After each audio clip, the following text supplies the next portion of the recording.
देखिए, माता सावित्रीबाई फुले इस भारत की प्रथम महिला शिक्षिका यानी शिक्षित महिला रही हैं और शिक्षित होने के बाद उन्होंने इस देश की महिलाओं के लिए, बच्चियों के लिए प्रथम स्कूल 1 जनवरी 1848 को खोलकर ये साबित कर दिया कि देश के अंदर बेटी बचाओ बेटी पढ़ाओ का नारा जो आज बीजेपी सरकार दे रही है, वो सावित्रीबाई फुले ने 1 जनवरी 1848 को साकार कर दिया था।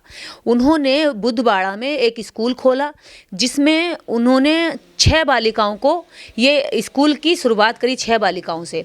और उन 6 बालिकाओं में ताज्जुब की बात यह है कि इन 6 बालिकाओं की जो 4 बालिकाओं की जाति थी वो ब्राह्मण थी, यानी कि जो ब्राह्मण उनको कीचड़ फेंकते थे, जो ब्राह्मण उनको हंसते थे, उनको उपहास उड़ाते थे कि चलिए सावित्री पढ़ाने और हमारे सिस्टम को चैलेंज देने, ऐसी सावित्री देशद्रोही, ऐसी सावित्री राज्य के खिलाफ काम कर रही है, हमारे धर्म के खिलाफ काम कर रही है, हमारे सिस्टम के खिलाफ काम कर रही है।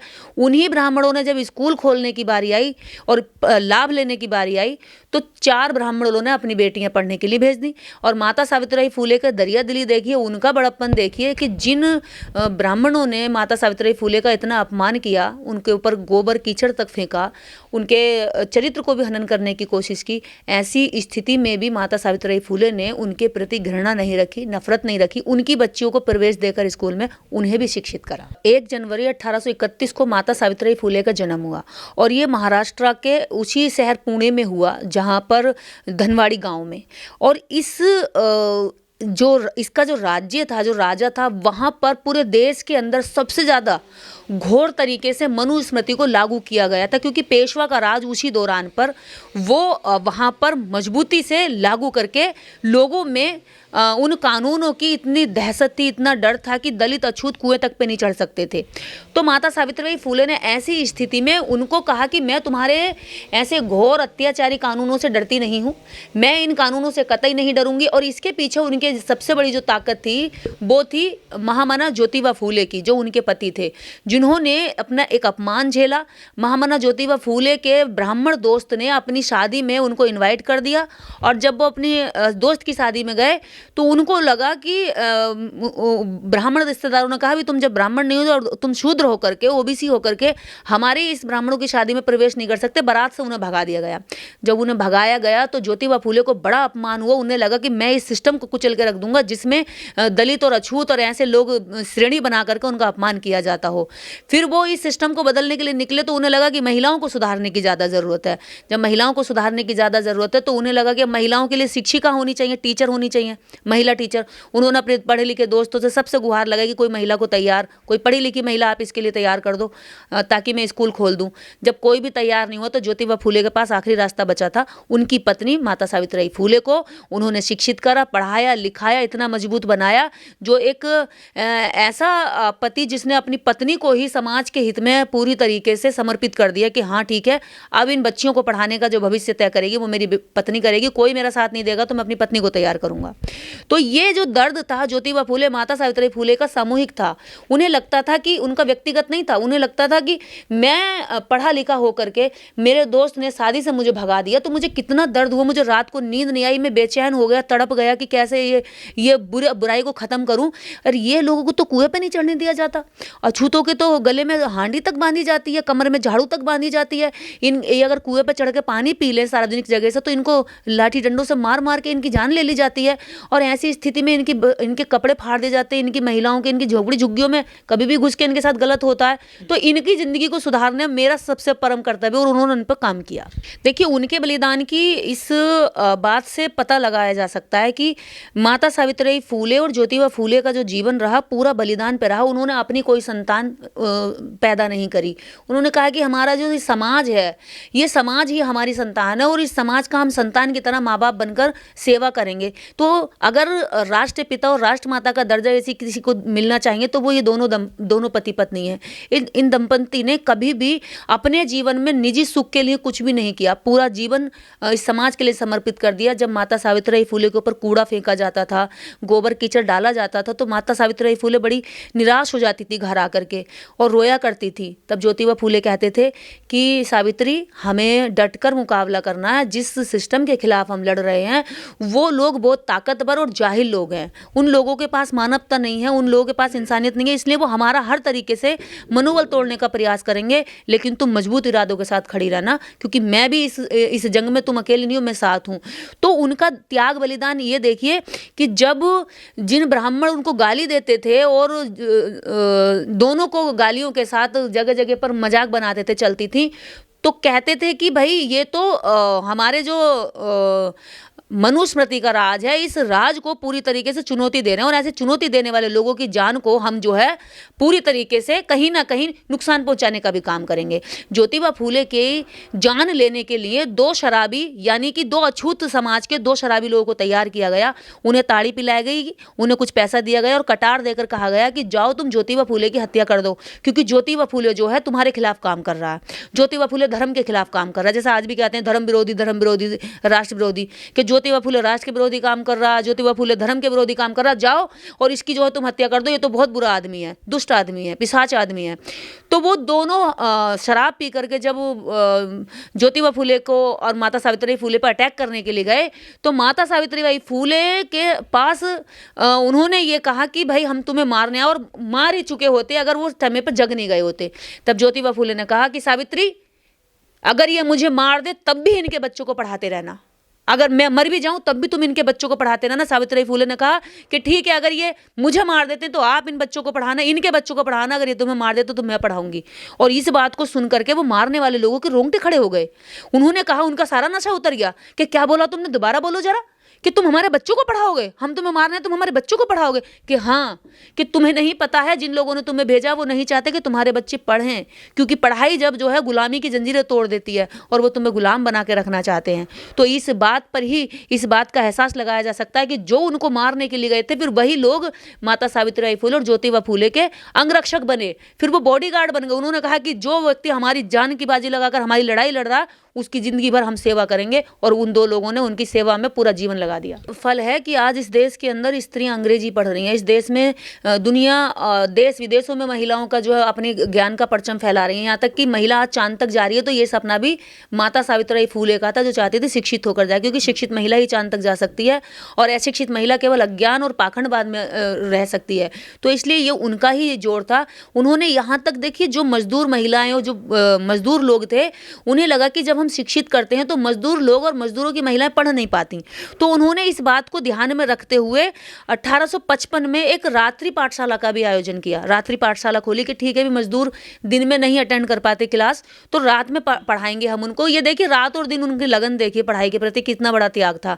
उन्होंने रात्रि पाठशाला खोल के मजदूरों को बोला कि ठीक है भाई, हम आपके लिए रात में क्लास देंगे। उनको पढ़ाना शुरू किया और रात में भी महिलाओं को शिक्षित करके उन्हें कहा कि कोई बात नहीं, अगर आपके घर का काम, अगर आप नहीं आ रही हैं, आपको लग रहा है कि मैं घर का काम करूंगी, तो माता सावित्रीबाई फूले ने यहाँ तक महिलाओं से कहा। एक बार का प्रकरण माता सावित्रीबाई फूले से महिला कहती है कि इतनी देर में हमारी बेटी तुम्हारे स्कूल में जाके पढ़ेगी, इतनी देर में तुम्हारी बेटी गोबर थापेगी, बकरी चरा लेगी, घर का काम कर लेगी।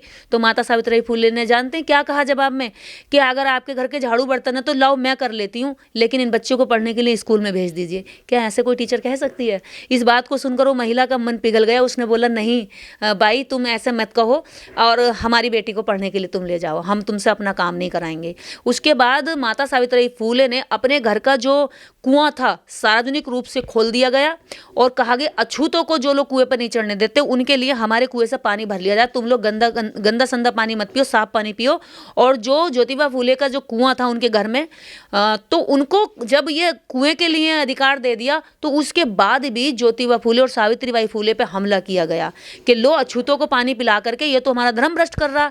उसके बाद माता सावित्रीबाई फूले ने साफ सफाई का भी अभियान चलाया। साफ सफाई का अभियान चलाते हुए वाल्मीकि बस्तियों में जाती, उनके घर में बैठती और पहले झाड़ू लगाती, फिर बैठती। तो वाल्मीकि समाज की जो महिलाएं थी वो कहती कि माता आप झाड़ू मत लगाओ, हम लगा देंगे, आप साफ सफाई में बैठो। तो माता सावित्रीबाई फूले कहती कि पता है मैं तुम्हारे घर में झाड़ू क्यों उठाई, मैंने क्यों लगाई, ताकि मैं चाहती हूँ कि तुम साफ सुथरे रहो। तुम साफ सुथरे रहोगे तो लोग तुम्हारे पास बैठेंगे, तुमसे बातें भी कर सकते हैं, तुमसे इतनी घृणा नहीं करेंगे। अगर वो लोग कहते हैं कि तुम गंदे रहते हो इसलिए वो तुमसे मतलब नहीं रखते, तो तुम ऐसा करो ना, ये गंदगी से छुटकारा पालो, तुम इस गंदगी से दूर हो जाओ। तो माता सावित्रीबाई फूले ने साफ सफाई का भी अभियान चलाया। उनको बोला साफ रहो, अपने बच्चों को पढ़ाओ, सफाई के साथ रहो, सफाई के साथ जीवन जियो, स्वाभिमान के साथ जीवन जियो। जब सफाई का लेक्चर माता सावित्रीबाई फूले दे रही थी तो ये भट्ट ब्राह्मणों को पसंद नहीं आया, और भट्ट ब्राह्मणों ने माता सावित्रीबाई फूले के घर के आगे अगले दिन सुबह 4 बजे जाकर के मानव मल यानी कि पोटी, इतनी सारी पोटी उनके घर के आगे फेंक दी। और जब ज्योतिबा फूले, सावित्रीबाई फूले सुबह सोकर उठे तो आपको पता है उन्होंने जब देखा ये कितनी गंदगी पड़ी है, ये कौन फेंक कर गया इतना सारा गंदगी, तो उन्होंने वो समझ गए कि हम जिन लोगों को जगा रहे हैं वो ये। उन्होंने फिर अगले दिन कहा कि अगर तुम इन वाल्मीकि लोगों को सफाई का पाठ पढ़ाओगे तो हमारी गंदगी कौन उठाएगा। अगर ये वाल्मीकि लोग सफाई में रहने लगेंगे तो हमारी गंदगी में कौन हाथ डालेगा। ये तो फिर गंदगी में हाथ डालना ही नहीं चाहेंगे अगर सफाई का मार्ग सीख गए तो इस वजह से उन्होंने अपना आक्रोश जताने के लिए, आप ये देखिए कितनी हद तक गिर गए कि उन्होंने पोटी को हाथ में, मतलब उनके घर के आगे फेंक आए। जब उन्होंने कुआं खोला अछूतों के लिए तो उनका सामाजिक बहिष्कार करवाया, कहते हैं हुक्का पानी बंद करवा दिया, और हुक्का पानी बंद करा कर ज्योतिबा फूले और सावित्रीबाई फूले को घर का निकाला करा दिया।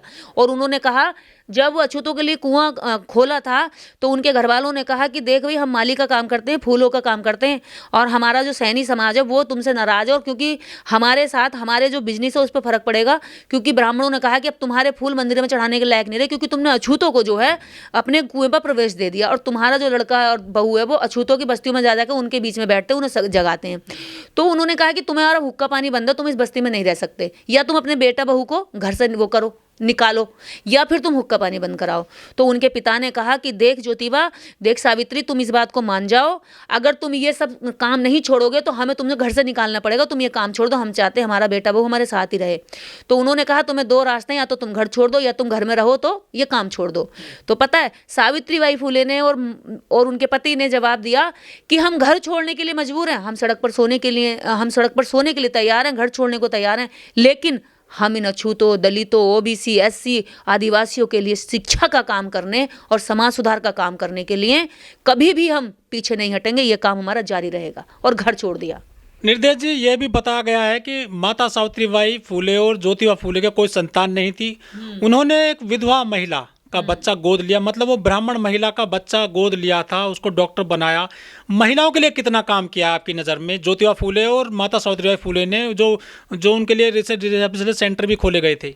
देखिए 1874 में माता सावित्रीबाई फूले ने एक ऐसा केंद्र खोला जिसमें जच्चा बच्चा केंद्र के नाम से वो जाना गया, जिसमें विधवा महिलाएं, जब पहले होता क्या था, जो भी लड़कियां महिला विधवाएं हो जाती थी उनके साथ घर के पुरुष जो अवैध संबंध बना लेते थे, अगर वो प्रेग्नेंट हो जाती तो उनके पास एक ही रास्ता होता था, या तो वो जाके मर जाएं, कुएं में जाके गिर जाएं, या इधर उधर जाके कहीं, या फिर वैश्यालय में पहुंच जाएं, या फिर देह व्यापार का काम करें, हाँ, या देवदासी बन जाए मंदिरों में। देवदासी में भी कुंवारी लड़कियां ली जाती थी, इस तरह की महिलाएं नहीं ली जाती थी, क्योंकि देवता को कुंवारी लड़कियां चढ़ाई जाती थी, वो भी उस समय जब रजस्वला होने से पहले। तो ऐसे कानून पर माता सावित्रीबाई फूले ने घृणा जाहिर करी और कहा कि ये इन लोगों को तुम अपनी हवस का शिकार बनाकर घर की विधवा महिलाओं को तुम सड़कों पर छोड़ देते हो मरने के लिए, जैसे आज गायों को छोड़ देते हैं ना लावारिस, ऐसे पहले महिलाओं को स्थिति थी, इस तरह से छोड़ दिया जाता था। तो जब माता सावित्रीबाई फूले ने, जब वो काशीबाई पंडित नाम की महिला प्रेग्नेंट हो गई थी और वो मरने के लिए जा रही थी, ज्योतिबा फूले को मिली, ब्राह्मण महिला थी, तो उसने कहा कि मैं मरने के अलावा मेरे पास कोई रास्ता नहीं है। तब ज्योतिबा फूले उसको घर लेकर गए, बोले बहन तू ऐसा कर, तू मर मत, इस बच्चे को जन्म दे और मैं इस बच्चे की पूरी परवरिश करूंगा और सुरक्षित रखूंगा, तेरी भी जान बचेगी। तो उन्होंने जब इस बुराई को देखा कि समाज में एक और बुराई है, बहुत बुरी है, जिसकी वजह से लोग मर जाती, महिलाएं मर जाती हैं, तो विधवा महिलाओं के लिए उन्होंने विधवा गृह खोले, बाल आश्रम खोले, जिसमें विधवाओं के जो अवैध बच्चे होते थे तो उन बच्चों के लिए उन्होंने बाल आश्रम खोले, जिसमें बच्चों की देखभाल होती थी। तो जच्चा बच्चा केंद्र के नाम से उन्होंने इस तरह का भी केंद्र खोला।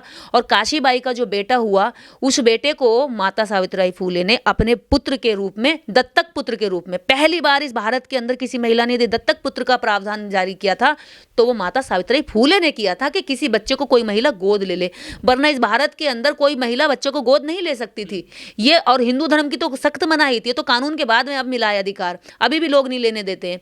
तो माता सावित्रीबाई फूले ने काशीबाई ब्राह्मण महिला के अवैध बच्चे को दत्तक पुत्र के रूप में स्वीकार करा, उस बच्चे को पढ़ाया लिखाया शिक्षा दी और उस बच्चे को डॉक्टर बनाया। आप देखिए, और उस बच्चे को डॉक्टर बना करके उस पुणे के अंदर बड़ा हॉस्पिटल खोल के दिया, जिसमें कोड़ियों की, अपाहिजों की और अलग अलग जो महामारियां फैलती थी सबका इलाज होता था। ऐसी थी महामाया हमारी माता सावित्रीबाई फूले। और आज सैनी समाज जो है राम मंदिर बनवाने में लगा हुआ है, लेकिन सैनी समाज माता सावित्रीबाई फूले का जो फूलेबाड़ा में जो स्कूल है, जिसका अभी भी आप देखेंगे तो खंडर बना पड़ा है, उस स्कूल को उसको कॉलेज और यूनिवर्सिटी में तब्दील कराने के लिए सैनी समाज में कोई हलचल नहीं हो रही है। सैनी समाज तो पड़ा है बस सोया हुआ। उसे तो लगता है कि बस हमने फूल की गुलामी कर ली, फूल माला में पिरो लिया और हमारा जी हो गया काम कल्याण। उसे ये नहीं पता कि उसका कल्याण करने वाले कितने महान शख्सियत उन्हीं के समाज में जन्मे, जिन्होंने उस व्यवस्था को नकार करके तुम्हारे लिए नए रास्ते खोले। तो सैनी समाज को जागरूक होना चाहिए, जानना चाहिए। अगर उन्हें अपने जिंदगी में अपने बच्चों में तरक्की करनी है तो सबसे पहले माता सावित्रीबाई फूले को, सैनी समाज को पढ़ना ही होगा। लेकिन जो माता सावित्रीबाई फूले और ज्योतिबा फूले ने जो काम किया देश में बच्चों के लिए, एजुकेशन के लिए, उनको पहला शिक्षिका भी माना जाता है। लेकिन हमारे देश में तो जो सावित्रीबाई फूले को तो नहीं याद किया जाता है, मोस्टली एक जो सरस्वती की पूजा की जाती है शिक्षा के लिए। देखिए 29 जनवरी 1853 को माता सावित्रीबाई फूले ने एक कानून की ओर एक प्रतिबंध और लगाया, बाल हत्या। पहले क्या होता था, बच्चों को पानी में डुबोकर, नदी में डुबोकर, दूध में डुबोकर या स्वीट पॉइजन चटा करके मार दिया जाता था।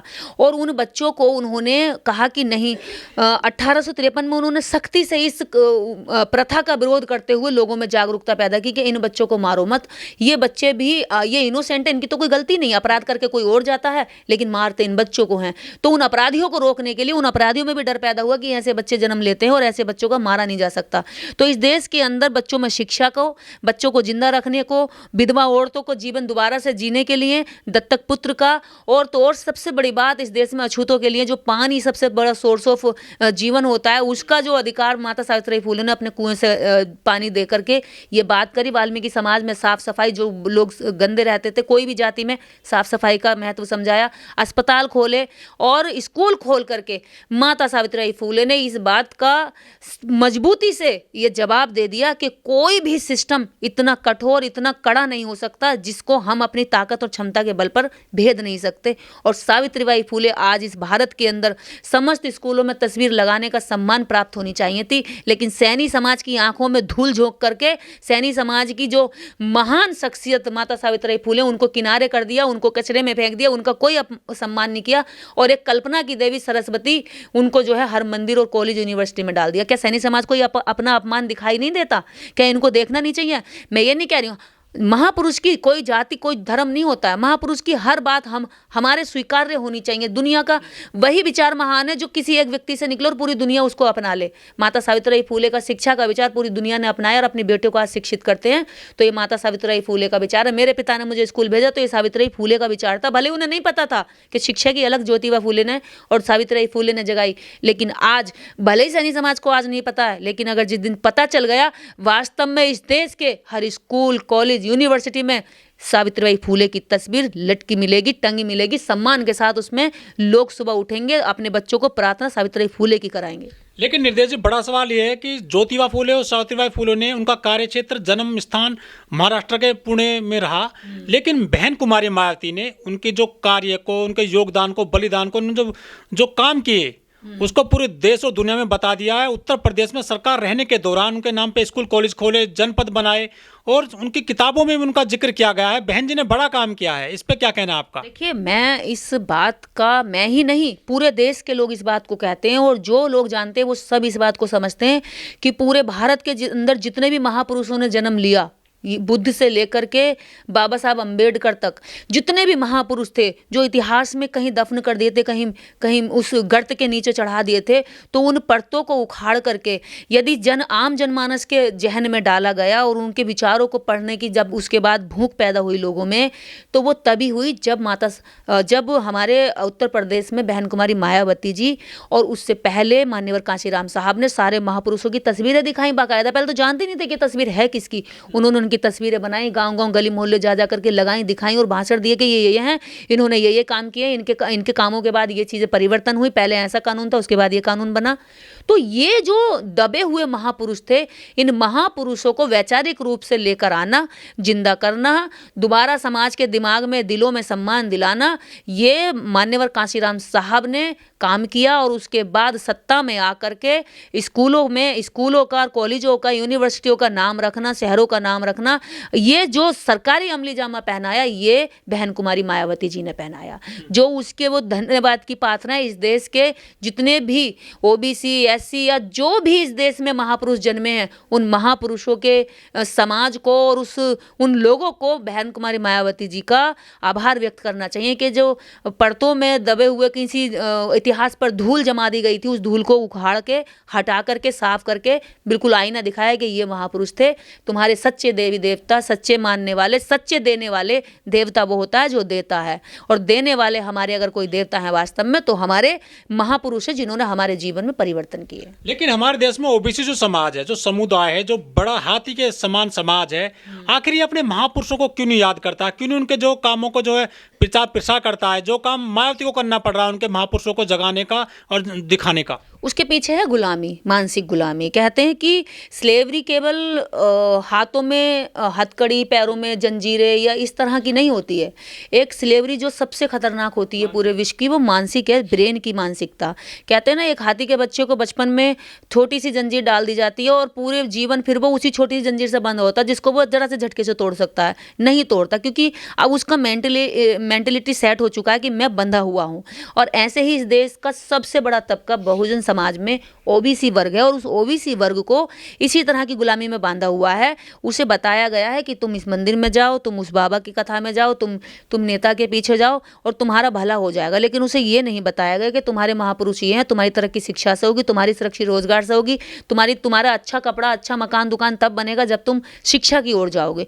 तो सबसे बड़ा जो कहते हैं ना, विद्या बिना मति गई, मति बिना दुर्गति हुई। तो ये जो ज्योतिबा फूले ने जान लिया। और ओबीसी समाज में अगर आप देखेंगे, लिस्ट देखेंगे ऊपर से नीचे तक, तो ओबीसी समाज के महान शख्सियतों की लिस्ट ज़्यादा लंबी होगी, जबकि ऐसी समाज में इतने नहीं हुए हैं। लेकिन अब इस समय जो आधुनिक युग चल रहा है, इस वक्त पर सबसे ज़्यादा जागरूकता का जो लहर देखी जाती है, जो जागरूकता का मिशन का, जो विचारों के प्रचार प्रसार का जो काम कर रहा है, वो ऐसी समाज कर रहा है। और ओबीसी समाज को भी हिला रहा है कि उठो बड़े भाई, तुम्हें भी जागना है, और हम सब एक भाई भाई हैं, किसी दुश्मन ने हमें आपस में लड़वा के बांट कर राज करा है, हमें एकजुट होना है। तो ये ऐसी समाज का दम है कि जो सही रास्ते पे ले जाने के लिए अपने बड़े भाई को भी मशाल दिखा रहा है।